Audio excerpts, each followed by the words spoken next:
حالة التدفق. بابا انت جاي تحكي شنو حالة التدفق؟ شنو ترى هذين بس للانمي وبس للجهال وما ادري شنو، انت جاي تحكي رحم الوالدين.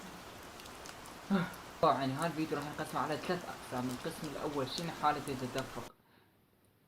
تدفق تدفق تدفق تدفق. والقسم الثاني ماذا يحدث اذا دخلت حالة التدفق. واما القسم الثالث هو القسم الاخير اللي اكيد انتم راح تنتظروه، ولازم تشوفون الاقسام الاولى بعدين الا تروحون على القسم الاخير اللي هو شلون اكتسب حالة التدفق. حالة التدفق في كرة القدم، طبعا هذا التعريف الخاص، وهي الحالة التي تشعر عندها بأقصى سرعة وبأقوى تركيز وبأفضل شكل.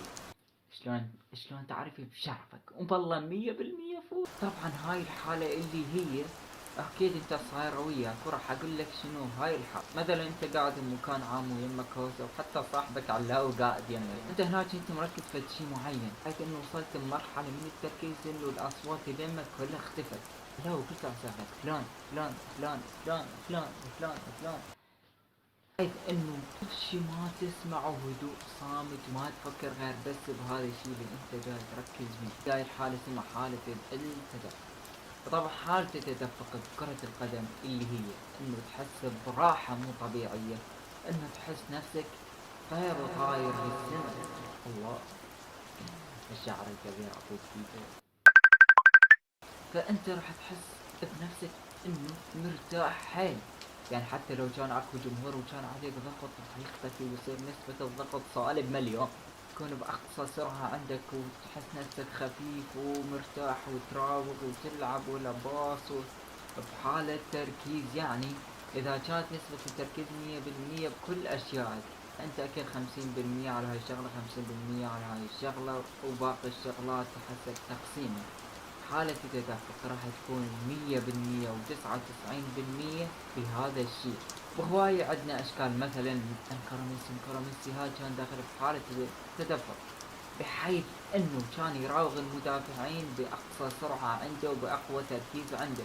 وهواي من اللاعبين دخلوا حالة التدفق بالارض الواقع.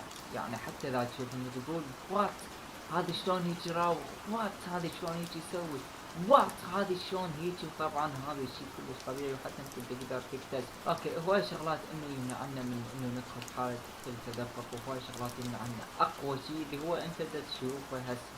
اوكي هسه انت تشوف وجاي تكتسب علم وجاي تستفاد، بس اللي احكي لك انه تظل تقلب تيك توك او انستغرام على اشياء ما راح تستفاد منها اي شيء. هذا الشيء ياكل تفكيرك وراح يسوي عندك تعفن بالدماغ. تعفن بالدماغ اذا ما تعرفه قول لي على مود اشرح لك اياه اذا تريد. شوف يعني انا مو بس كروي حبيبي، انا محتواي يعني كل شيء، علم نفس، رياضي، يعني شو تفصل انا بس. عندك تعليقات اكتب وانا حبيبي راح اشرح لك. اوكي شنو يصير اذا دخلت حالة التدفق؟ طبعا شرحت لك حالة التدفق وشنو هي وشلون الواعيد وشنو المثال، حتى تقدر تروح تشوف الواعيد قلت لك عليهم الحالات راح تركز عليهم. نعم شنو يصير اذا دخلت حالة التدفق؟ حبيبي انت مثلا استلمت طابع عليك ضغط، راح يعني ما تعرف وين تنطي وين تروح، ويعني حتى راح تحير شنو تسوي. طبعا هذاك الفيديو السابق شرحت شلون تتخلص من هاي الشغلات، فلازم تروح لك وتشوفه وتستفاد وتخليها بدون ما تقدر تخليها كذا تخليها كذا. انت انسان، لان انت انسان تبحث عن العلم، والدليل انه انت دخلت هذا الفيديو على بود تستفاد وانا ما استفاد. لما تدخل حالة التدفق راح الاصوات كلها راح تختفي من بالك، تركيزك الاول والوحيد بس على كرة القدم. راح تحس جسمك خفيف، راح تحس نفسك عندك طاقة مو طبيعية تريد تطلع. راح تشوف المدافعين اللي ببالك بطيئين، راح تكون اسرع منهم بالحركة، اسرع منهم بالمراوغة، اسرع منهم بالتركيز. وهذا الشيء كلش مهم اللي هو التركيز. راح تكون متراوغ 1 و2 متراوغ 1 و3 وتلعب باصي ومركز وطول حتى ما تسمع اي شيء. هاي الحالة راح تكون بها اعلى واعلى درجات التركيز والقوة عندك يا لاعب اسطورتي. اوكي وصلنا اخر شيء اللي ادخل بهذه الحالة. حبيبي لازم نتحول لعبة من الواعي إلى اللاوعي. راح أعطيك مثال. أنت 90% من حياتك يسويها بشكل لا واعي، اللي هي مشيك، اللي هي تنفسك، اللي هي العادة، اللي هي رابطك للمدرسة وهواي شغلات. انه حتى لو انت تفكر بأي شيء، انت رجليك بوحدها راح تمشي. مثلا اذا انت تريد تروح للمحل، اكيد صاير بك انه طول الطريق تفكر يعني شو كنت وصلت، انت وصلت وما تدري من نفسك، احتمالك حتى اشتريت وانطيت فلوس لابو علاوي ورجعت للبيت وانت حتى ما تدري ايش وقت صار هذا الشيء. ليش؟ لان هذا الشيء صاير عندك عادة ومكتسب هذه العادة لين سويتها اكثر من مرة. فانت سويت هذا الشيء بشكل لا واعي. فشلون اسوي هذا الشكل لا واعي؟ لازم تبرمج عقلك على انه تراوغ بخفة وسلاسة بشكل لا واعي. شلون؟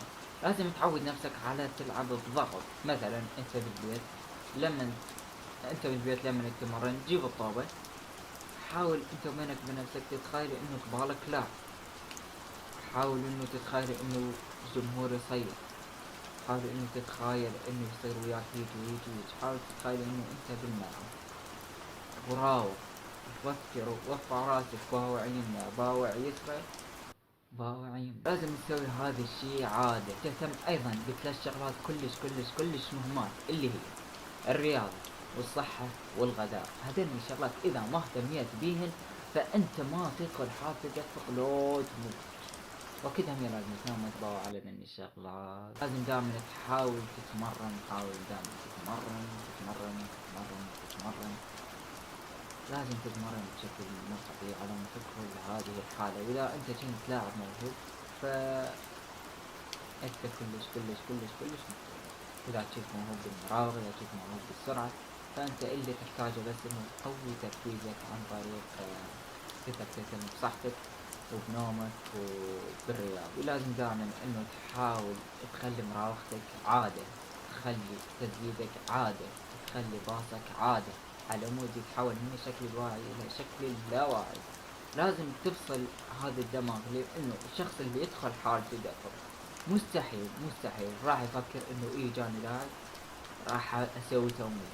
ما مستحيل يلاحظ، لان هو اللاعب جار واحتمال تلعب الصف لاعب ورا. فانت شلون راح تعبرني بعقلك الواعي؟ انت ما راح تقدر اصلا تلحق تفكر. انت عندك بس اجزاء من الثانية. يعني هاي الاجزاء من الثانية لازم انت متعود انه تسوي حركة معينة على مود تعبر هذولي الوعي. فانت هنا راح تحتاج تدخل في حالة التدفق على مود تعبر هذولي الوعي. فشنو تحتاج؟ بشكل لا واعي. شلون اصير بشكل لا واعي؟ لازم تسوي عادة. شلون اسوي عادة؟ بالتمرين وتهتم بالغذاء وبالنوم المستمر. ماكو شيء يجي بسهولة. اذا تريد تصير فد شيء معين لازم تتعب وتتعب. لازم تتعب. اوكي، مو بس قاعد يتدرب.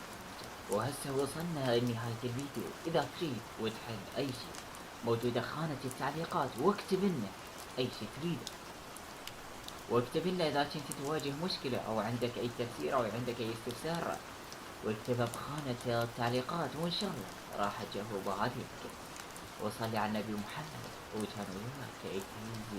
والسلام.